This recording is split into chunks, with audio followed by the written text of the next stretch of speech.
여러분, 아프리카 대륙을 보면 참으로 나라들이 그 대륙 안에 많이 있습니다.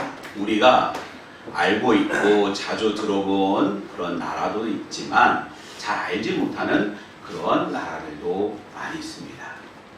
근데 아프리카 대륙에서 그 크기가 세 번째로 큰 나라가 있는데 어디일까요? 수단이라고 하는 나라입니다. 그런데 수단을 지도를 펴서 보면 수단이 있고 그 아래쪽에 남수단이라고 있습니다. 그래서 수단과 남수단이 합해졌을 때는, 나누어지지 않았을 때는 그 수단이라는 나라가 아프리카에서 제일 큰 영토를 가지고 있었다는 것입니다. 수단이라고 하는 나라는 아프리카 동쪽에 위치해 있고요. 그러다 보니까 홍해를 사이에 두고 이 아라비아 반도랑 인접해 있습니다. 아라비아 나라는 중동이고요. 중동에 있는 거의 모든 나라가 이슬람이 국교죠. 이슬람을 믿습니다. 그러다 보니까 수단도 일찍이 이슬람의 영향을 받아서 이슬람 국가가 되었고, 그러다 보니까 또 가만히 보면 수단은요, 이디오피아랑 붙어 있어요. 그러다 보니까 아주 오래전부터 예수 믿는 사람들이 제법 많이 있었겠다라는 생각을 하게 됩니다. 그러다 보니 수단이 이슬람화 되면서 본래 자신이 믿던 종교, 하나님, 예수 그리스도에 대한 믿음을 지키려고 종교적인 갈등이 일어났고, 그 일로 인하여 수단과 남수단이 나누어진 것입니다.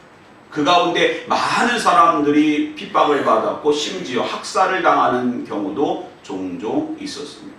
언젠가 부모님으로부터, 아버지 어머님으로부터 예수 복음을 물려받고 열심히 신앙생활했던 한 여인이 갓난 아이를 품에 안고 재판정에 서게 되었습니다.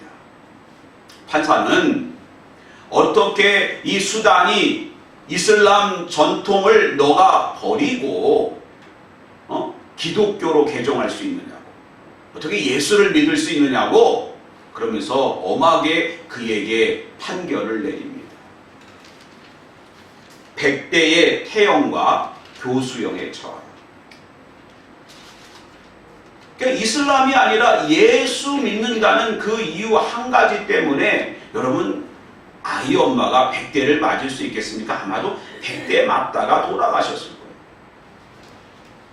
너무 중한 처벌을 내렸던 것입니다.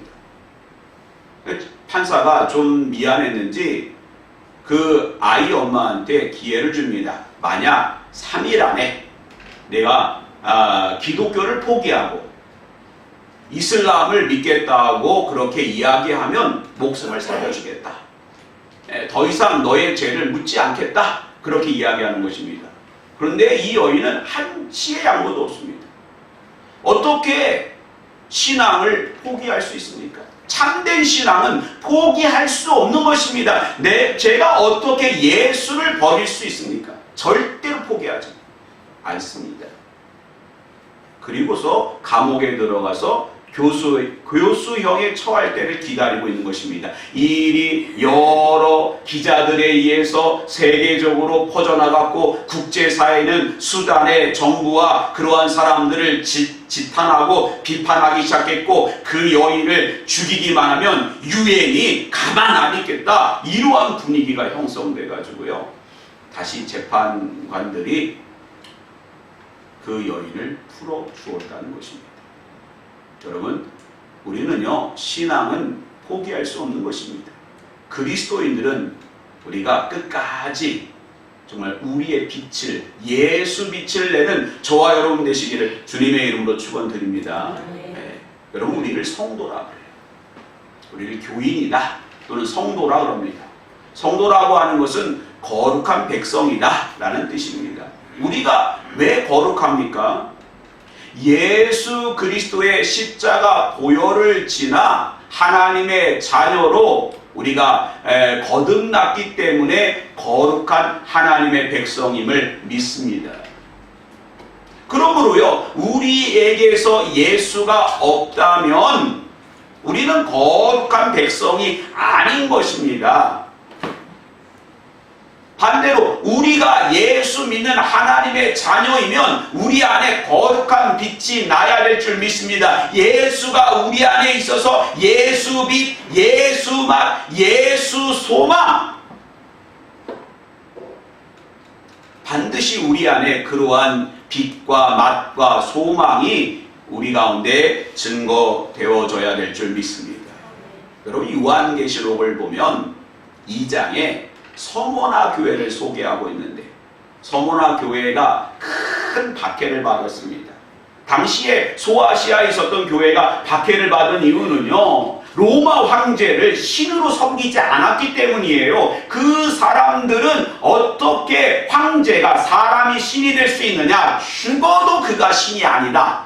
그리고 신은 막 그냥 제우스 포세이돈 바카스 다 신이냐? 신은 유일한 만군의 주 하나님만이 신이고, 그분의 아들만 메시아, 하나님의 아들이고, 예수를 통해서만 우리는 구원의 확신을 얻을 수 있다 고백하고 선포하고 나아갔습니다. 그리고 계시록 2장 10절 보세요. 죽도록 충성했다. 죽도록 충성하라. 죽도록 충성한다는 뜻이 뭘까요? 죽을 때까지 포기하지 않는다. 여러분, 지금 한국교회와 우리 성도들은요, 정말 예수 빛을 내야 됩니다. 거룩한 하나님 나라를 이 땅 가운데 온전히 선포하며 죽으면 죽으리라 하는 마음으로 십자가의 정신으로 일어나야 될 줄 믿습니다. 오늘 본문을 보세요. 오늘 본문은 북왕국 이스라엘과 아람 군대 사이의 전쟁을 다루고 있습니다. 아람 왕이 이스라엘을 이제 쳐들어가서 다 그 땅을 정복하려고 아주 그냥 전술과 전략과 아주 많은 그러한 계획들을 세웁니다. 그래서 많은 군대를 이스라엘 땅으로 매복을 시키는 거예요. 게릴라전도 했다가 전면전도 했다가 이렇게 했다가 저렇게 했다가 많은 전략들을 짠 겁니다. 근데 만약에 그 전략이 여러분 유출되고 그렇게 드러난다고 하면 전쟁에서 승리할 수 있겠습니까? 적들이 만약에 우리가 가는 길에 매복해 있는데 우리가 이미 그 정보를 다 안다면 우리는 모든 것을 잘 방비할 것입니다. 야, 그리로 가면 안 돼. 오히려 산으로 올라가서 불화살을 쏟아봐라. 그 숲에 있는 매복한 군사들이 보이지 않지만 거기다 불을 질러버려라. 그러면 매복했던 군대가 다 죽는 게 아닙니까? 적을 알고 나를 알면 백전불패입니다. 질 수가 없어요. 적을 알면 우리가 질 수가 없는 거예요. 그래서 이 아람 왕이 이렇게 해도 안 되고 저렇게 해도 안 되니까 뭘 의심하게 되느냐? 야, 이런 비밀은 우리만 알고 있었는데 어떻게 이스라엘이 이러한 정보를 알 수 있느냐? 우리 안에 누가 있다? 내통하는 놈이 있다. 그 놈을 밝혀내가지고 이러한 아주 그냥 뿌리를 뽑자. 내가 가만 안 되더라. 빨리 그 내통하는 그러한 스파이를 잡아내라. 그랬더니 신하 중에 한 사람이 이런 얘기를 합니다. 충격적인 얘기를. 왕이시여, 우리 안에 내통하는 사람이 있는 것이 아니고 왕이 침실에서 은밀하게 한 말도 북왕국 이스라엘의 누가? 엘리사가 다 알고 그것을 이스라엘 왕 여호람에게 다 알려주기 때문에 우리가 아무리 아주 그냥 은밀하게 계획을 짜도 모든 비밀이 다 만천하에 드러나서 우리는 100번 싸워야 100번 다 패할 수가 없는 것입니다. 만약에 누가 여러분들에게 이런 말을 한다면 믿을 수 있겠습니까? 여러분이 밤에 그냥 이불 속에서 속닥속닥 하는 얘기를 벌써 목사님이 다 알고 있다고 하면 그 말을 믿겠습니까? 남편을 의심할 거예요. 어? 나한테는 비밀로 지켜준다고 하고 목사님이 밥 한 끼 사주니까 그냥 다 말했구나. 믿지 않을 거예요. 그런데 이 아람 왕이 그 사실을 믿습니다. 그것도 놀라워요. 그러면 엘리사가 어디 있느냐 그랬더니 정보원을 풀었더니 도단이라고 하는 사마리아에서 이렇게 떨어져 있는 그 곳에 있습니다. 그러니까 이 이스라엘 왕이요, 수많은 군대를 보내서 도단이라고 하는 성을 완전히 에워쌌을 정도로 수많은 말과 병거들과 군사를 보내서 완전히 개미 새끼 한 마리도 빠져나가지 못하도록 그 성을 포위합니다. 그 장면을 누가 먼저 발견하느냐? 엘리사의 종이 사안이 발견하고, 주인이시오, 랍비요, 뭐 선생님이요, 뭐 다 나왔겠죠. 우리 큰일 났습니다. 오늘 여기가 도단이 무덤입니다. 왜 그러냐? 지금 아람의 군대가 우리 엘리사 선지자, 우리 선생님을 잡기 위해서 큰 군대를 보냈고 우리는 빠져나갈 수가 없습니다. 그래서 발발발 떠는 거예요. 그때에 엘리사가 이야기합니다. 하나님, 이 종의 눈을 열어 아람 군대의 그 이상을 바라보게 하옵소서. 그 영안이 딱 열리니까 어떤 일이 있냐면요, 하나님의 불말과 불병거가 산 위에, 누굽니까? 마하나임이라고 하는 하나님의 군대. 하나님의 군대가 하나님의 명령만, 엘리사의 기도만 기다리고 있는 거예요. 하나님이시여 이스라엘과 저를 구원하여 주옵소서 하면 불말과 불병거의 하나님의 군대가 순식간에 아람을 치는 거예요. 여러분, 우리가 이런 사람들입니다. 할렐루야. 저는 가끔 산에 가서, 특별히 명절에 산에 가면요, 아무도 없어요.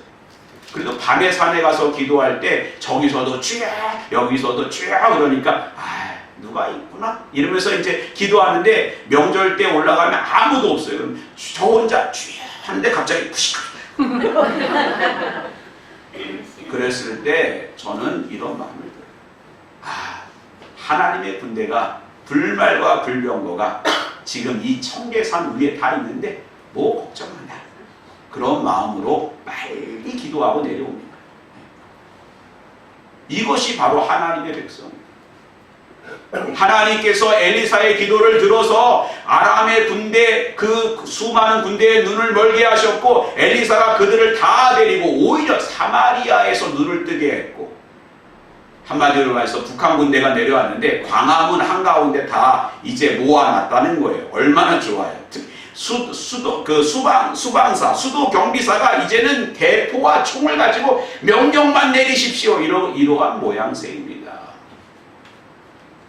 다시는 그들이 오히려 환대를 받고 돌아가서 이스라엘을 침범하지 않았다는 것입니다. 사랑하는 성도 여러분, 왜 아람 군대가 이스라엘을 공격하고 이렇게 가볍게 생각했을까요? 이스라엘이 하나님 앞에, 또 아람 앞에, 하나님 앞에 말씀을 준행하고 그렇게 하나님 백성답게 살지 못했거든요. 요즘 세상이 왜 교회를 그렇게 가볍게 생각합니까? 왜 교인들을 그렇게 우습게 생각합니까? 교회가 교회다운 그러한 모습을 잃어버렸을 때 교회도 불쌍하고, 이 세상에 그러한 참된 구원의 방주를 잃어버린 세상도 참 불쌍한 것입니다. 언젠가 제가 그 북한산을 지나갔는데 어떤 아파트 단지 내에 현수막이 붙었어요. 어떤 교회의 성전 건축을 우리 아파트 주민은 반대합니다. 그래서 저는 그 교회가 무슨 이단 교회나 뭐 법적으로 뭐 이렇게 불법을 행했나 했더니 아니에요. 그 교회는 아주 오래전부터 그 북한산에 있었고, SH로부터 그러한 이제 종교 부지를 받은 교회예요. 그런데 아파트가 지어질 때 건축비가 없었기 때문에 좀 나중에 아파트가 지어지고 난 이후에 건축하려고 했더니 오히려 주민들이 일어나가지고 막 교회를 반대합니다. 왜 그래요? 교회가 아파트에 유익이 되지 않는다. 얼마나 교회를 우습게 여기는지 모릅니다. 이것이 한국 교회의 현실이구나. 이것이 수많은 세상이 한국 교회를 가볍게 여기는 그러한 모양새에 우리가 살고 있구나. 사랑하는 성도 여러분, 어떻게 하면 교회가 교회로서 영향력을 갖고 하나님의 사명을 감당하는 빛과 소금이 될 수 있을까요? 먼저 9절 말씀 우리 한번 같이 한번 읽어봅니다. 시작. 하나님의 사람이 이스라엘 왕에게 보내 이르되 왕은 삼가 아무 곳으로 지나가지 마소서 아람 사람이 그곳으로 나오나이다 하는지라. 하나님의 사람이라고 하는 것은 그 원문을 보면 사람은 이시고요, 하나님은 하엘로임이라고 되어 있습니다. 그러니까 이시 하엘로임이라는 거예요. 그러니까 하나님의 사람이 어디에 있다? 이스라엘에게 있다. 왜 엘리사를 하나님의 사람으로 표현했을까요? 그것은 아람이 이스라엘을 물리칠 수 있는 그러한 모든 능력이 하나님의 사람, 하나님께 있다. 하나님의 말씀이 이스라엘에 있고 하나님의 임재가 이스라엘에게 있기 때문에 아람이 이스라엘을 함부로 대할 수 없었던 것입니다. 여러분, 이제 교회는 다시 한번 말씀으로 세상의 예언자적인 사명을 감당해야 될 줄 믿습니다. 네. 세상에 하나님의 말씀, 정말 진리의 말씀을 우리는 목숨 걸고 외쳐야 되는 것입니다. 예언이라고 하는 것은 이제 내일 다음 주에 로또 번호가 몇 번이니까 사십시오. 그 중에 11조는 꼭 교회에 내십시오. 이런 게 아니에요. 여러분, 우리의 앞날은 이미 하나님의 주관과 예정과 섭리 가운데 다 정해져 있음을 믿으시기 바랍니다. 그 하나님께서 정해놓은 하나님 나라의 하나님의 뜻을 우리는 오늘 우리가 살고 있는 이 시대로 가져와서 담대히 선포할 때 그것을 믿느냐 믿지 않느냐, 이것이 바로 예언자적인 사명이에요. 하나님의 말씀을 믿을 때에 우리는 소망이 있는 것입니다. 교회가 먼저 하나님의 말씀 붙잡고 나아갈 때에 교회가 교회로서 다시 한번 일어날 수가 있는 것입니다. 요즘 한국 교회, 한국 사회 가장 큰 문제 중에 하나는 인구 절벽입니다. 여러분, 하나님은 창세기부터 요한계시록까지 생육하여 번성하여 땅에 충만하라. 그러나 근대화 산업화 시대는 그 베이비 붐이 일어났던 그 시대 사람들은 너무 많은 자녀들을 낳습니다. 저희 어머니도요 8남매를 낳았고요. 제가 8남매 중에 막내입니다.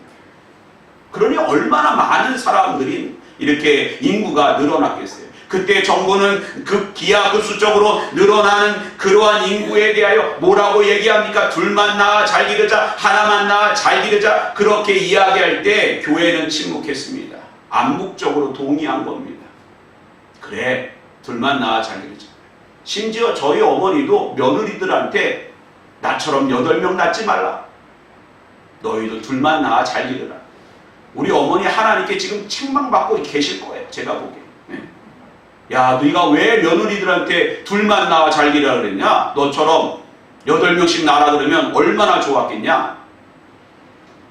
여러분, 하나님의 말씀은 동일합니다. 생육하고 번성하여 땅에 충만하여. 그래서 요즘은요 이제 하나만 낳아 잘 기르는 게 아니에요. 어떻게 합니까? 하나도 안 낳겠다. 심지어 결혼도 안 하겠다. 딩크족들이 일어나고 있어요. 딩크족. 딩크족이 뭔지 아십니까? D는요 더블이라는 뜻이에요. I는요, 딩크의 I는 인컴이에요.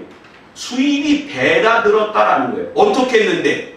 NK, no kids. 아이를 낳지 않았더니 수입이 2배나 늘었다는 거예요. 여러분, 이게 잘 사는 것 같습니까? 결국에는 나라가 멸망하는 거예요. 하나님은 말씀하시잖아요. 생육하고 번성하여 땅에 충만하라. 오늘 우리는 다시 한번 하나님의 말씀을 무장하며 예언자적인 사명을 감당하는 한국교회가 되어야 할 줄 믿습니다. 두 번째로요. 17절 말씀 같이 한번 읽어봅니다. 시작. 기도하여 이르되 여호와여 원하건대 그의 눈을 열어서 보게 하옵소서 하니 여호와께서 그 청년의 눈을 여심해 그가 보니 불말과 불병거가 산에 가득하여 엘리사를 둘렀더라. 어떻게 하면 한국교회가 다시 영향력을 미치고 빛과 소금과 소망의 역할을 감당할까요? 그것은 믿음이 깊어져야 돼요. 여러분, 믿음은 순종과 함께합니다. 정말 바른 믿음은 순종이 있는 거예요. 믿음만 있다고 하고 순종은 없고 행함은 없으면 그 믿음은 가짜입니다. 하나님을 사랑하자 하고 아무것도 행하지 않는 그러한 사람은 거짓이나 반대로 열심과 열정이 있습니다. 뭐 순종하는 것 같아요. 아멘 아멘 하고 막 하는 걸 합니다. 그러나 그것에 믿음이 없다면, 하나님에 대한 믿음이 없다면 그 순종은요 자신을 위한 열심이에요. 너무너무 어리석습니다. 믿음이 깊어져야 영안을 열어서 불말과 불병거를 바라볼 때 한국교회는 다시 한번 교회다운 교회로 거듭나고 세상을 압도하는 그러한 구원의 방주 역할을 감당할 줄 믿습니다. 여러분, LA에는요 교회가 한국 이민교회가 참 많아요. 근데 거기에서 이민교회에서 그 장로님이나 권사님들을 보면 믿음이 성숙하지 못한 분들이 많아요. 어떻게 그런 분들이 그러면 장로님이 되었을까라고 봤더니 뭐 이민사회다 보니까 한국에서 명문대를 나오고 또 그 다음에 좀 재정적으로 좀 여유가 있고 교회에서 역할을 할 수 있는 그런 사람들을 믿음도 보지 않고 장로님들로 세운 거예요. 그러던 중에 어떤 장로님이 본인이 장로가 되었지만 살아계신 하나님이 도대체 믿어지지가 않는 거예요. 그러니까 어느 날 담임 목사님을 찾아가서 목사님 저 고백할 게 있어요. 장로님 뭘 고백하시려고 그래요? 제가 장로지만 하나님이 믿어지지가 않아요. 정말 하나님 살아계세요? 라고 묻습니다. 그때 담임 목사님이 뭐라 그랬냐면 장로님 하나님 안 계세요. 계신 것처럼 얘기합니다. 여러분, 이게 교회입니까? 지금 LA가 난리 났습니다.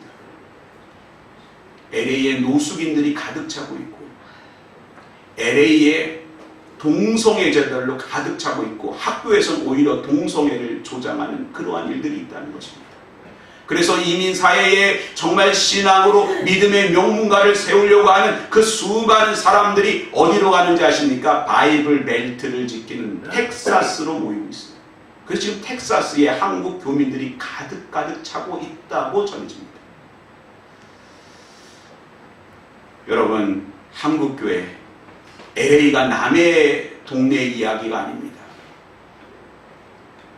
지금 우리는 믿음이 깊어지고 영안을 열어 불말과 불병거를 바라보고 살아계신 하나님을 경험하며 확신 가운데 거할 때 교회의 무게가 무거워지고 영향력이 있게 될 줄 믿습니다.